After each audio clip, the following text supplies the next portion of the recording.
코로나가 몰고 온 많은 불편함이 있지만 큰 문제점 중 하나는 바로 쓰레기입니다. 소비자와 판매자가 직접 만나지 않는 언택트 소비 증가로 인해 택배와 배달 서비스가 크게 늘어나면서 플라스틱 배출량이 60% 이상 증가했습니다. 하루 평균 86톤의 쓰레기가 나온다고 하네요. 음식을 포장하는 플라스틱은 물론 비닐 포장지와 박스, 일회용 수저, 휴지까지 포함하면 쓰레기 양은 더 늘어납니다. 재활용 업체도 더 이상 소화하기 힘들어 납품받기를 꺼리고 있다고 하는데요. 이렇게 환경 문제에 직면한 지구를 위해 한국이 나섰습니다. 쏟아져 나오는 폐비닐들 끝이 보이고 있습니다. 바로 한국에서 폐비닐을 열분해해서 청정 오일을 생산할 수 있는 기술이 개발된 것입니다. 특히 오일 수율이 62% 이상으로 환경 친화적이고 판매까지 가능하다는 점에서 주목받고 있습니다. 물론 기존에도 우리나라에서는 폐비닐 재생오일 생산 기술이 개발돼 있었습니다. 기존 회분식 반응기는 하나의 반응기에 5에서 10톤의 원료를 투입해 장시간 가열해서 오일을 생산하는 방식이었습니다. 하지만 이 기술은 원료를 신속하게 투입하기 힘들었고 반응 후 남는 잔재물을 배출하기가 어려웠습니다. 게다가 생산이 끝나면 장시간 냉각해야 했기 때문에 하루에 단 1회만 운전이 가능했고 생산성이 턱없이 부족했습니다. 이처럼 장시간 가열과 냉각을 반복하는 열분해 방식은 에너지 손실이 크고 그만큼 기기의 수명은 짧았습니다. 여기에 재생된 오일의 질이 낮은 데다가 수율도 30에서 40%밖에 되지 않으며 작업 환경과 안정성이 열악하다는 문제점이 늘 지적되어 왔는데요. 폐비닐 특성상 오염된 부분을 완전히 분리해서 꼼꼼히 세척해야 하는 문제도 큰 걸림돌이었습니다. 비닐을 재활용하기 위해서 세척하는 데 드는 에너지도 만만치 않았기 때문입니다. 하지만 가정과 사업장에서 나오는 폐비닐과 폐플라스틱은 아직도 지저분한 혼합 상태로 배출되고 있습니다. 이 가운데 70에서 80%가 번거로운 세척 과정 때문에 재활용되지 못하고 매립이나 소각으로 처리되고 있죠. 매립지 고갈과 소각할 때 나오는 미세먼지와 유해가스는 생각보다 큰 사회 문제로 지적되고 있는데요. 환경부 자료에 따르면 폐비닐은 2019년 기준 연간 200만 톤 이상 발생하고 있는 실정입니다.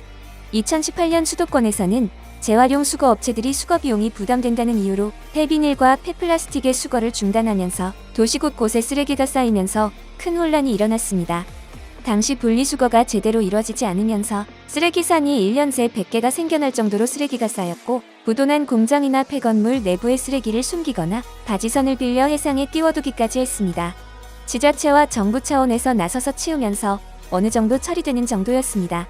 지난 2018년에는 경북 의성군 폐기물 쓰레기 더미에서 불이 나 며칠 동안 계속된 적도 있었습니다.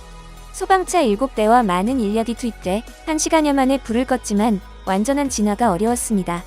10m 넘게 쌓인 쓰레기가 누르는 압력 때문에 열이 발생했고 쓰레기에서 나온 메탄가스가 불쏘시개 역할을 했습니다. 쓰레기를 일일이 걷어내야 속불까지 잡을 수 있기 때문에 굴착기가 쓰레기를 걷어내면 소방관이 물을 뿌렸습니다.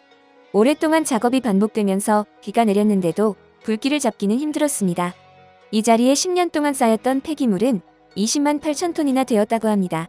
이 쓰레기를 모두 치우는 데는 1년 8개월이 걸렸고 282억 원의 비용이 들어갔습니다. 당시 쓰레기산이었던 공간은 교육공간으로 다시 태어나기 위해 공사가 진행 중입니다. 이런 상황에 한국에너지기술연구원 에너지순환자원연구실 이경환 박사 연구진은 폐비닐을 친환경적이고 경제적으로 우수한 연속식 열분해 플랜트를 통해 높은 수율의 고품질 오일로 전환하는 자동화 공정 기술을 개발해낸 것입니다. 그동안 기술 개발 및 상용화를 추진하고 있던 로터리 킬링형 반응 기술은 그 규모도 작았고 기술적 한계가 있었습니다. 연구진은 이를 극복하기 위해 일정한 반응 온도에서 장기간 운전을 통해 낮은 에너지를 사용하면서도 오일 생산 수율을 62%까지 유지하는 연속식 열분해 기술을 개발해낸 것이죠. 기존 기술과 비교해 가장 큰 차이점은 이번 연구가 연속 생산이 가능하고 에너지 효율이 우수하다는 점입니다. 폐비닐을 잘게 잘라 기계에 넣기만 하면 400에서 500도로 가열된 반응기에서 열분해가 일어납니다. 간단하게 말하자면 오일에서 비닐을 뽑아내는 과정을 거꾸로 돌려 비닐에서 오일을 뽑아내는 셈인데 열분해를 거쳐 기체로 변한 오일을 식히면 중질유와 경질유를 얻을 수 있는 것입니다. 이미 1톤의 폐비닐에서 600리터가 넘는 오일을 얻었고 이 공정의 효율은 평균 62%나 됩니다. 게다가 이 오일은 바로 판매할 수 있을 만큼 청정한 상태라고 하니 경제성이 이전에 비해 대폭 개선된 것이죠. 가장 놀라운 것은 이 공정에 사용되는 폐비닐은 씻을 필요가 없다는 것입니다. 아무리 오염된 폐비닐이라도 분쇄하기만 하면 바로 원료로 투입할 수 있습니다. 마치 1985년에 제작된 미래 영화 백투 더 퓨처의 한 장면인 쓰레기를 연료로 하늘을 나는 자동차를 보는 것 같은 상황인데요. 불과 35년 만에 영화에서나 상상하던 미래를 한국이 만들어냈다는 사실이 놀랍기만 합니다. 연구진은 플러프라고 불리는 전처리 된 작은 비닐 조각 형태의 폐비닐을 반응기 원료로 활용하는 방법을 연구해왔고 지속적으로 투입이 가능하도록 전환했습니다. 온도를 높여야 하는 구조 특성상 화재의 위험도 무시할 수 없는데요. 실제로 폐기물 처리 공장에서 기계 과열 때문에 화재 발생률이 높고 진압에도 어려움이 크다고 합니다. 화재를 근본적으로 차단하기 위해 산소가 주입되지 않는 밀폐 구조인 동시에 자동 차단할 수 있는 밸브도 갖췄습니다.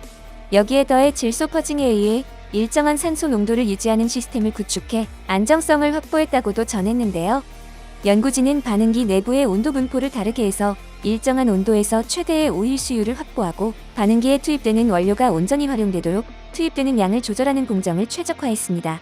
이런 최적 공정화 조건을 갖춰 동일 설치 공간에 기존 회분식 반응기에 비해 원료 처리량이 3배 이상 늘어난 것이죠.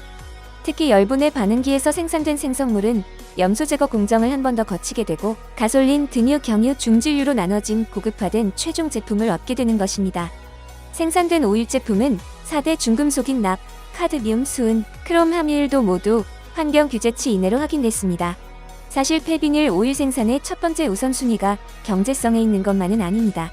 핵심은 오일 생산 원가가 아니라 폐비닐 처리 문제에 있기 때문인데요.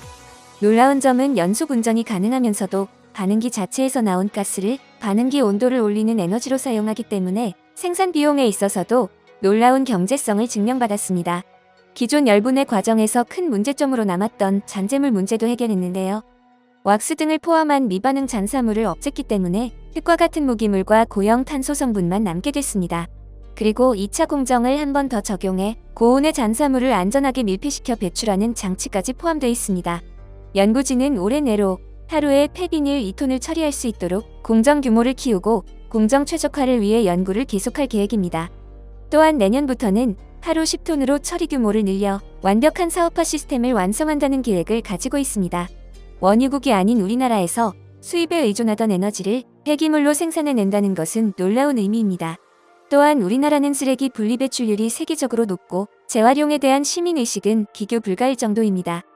이번 연구는 선진국들을 중심으로 전 세계가 앞다퉈 폐비닐 열분해 기술을 개발하기 위해 힘쓰고 있는 상황에서 우리나라가 먼저 개발한 기술이 세계 쓰레기 문제의 방향성을 제시하게 될 것이라는 의미이기도 합니다. 여러분의 소중한 의견을 남겨주세요. 바쁘시더라도 구독과 좋아요 부탁드립니다. 지금까지 단골이시였습니다. 시청해주셔서 감사합니다.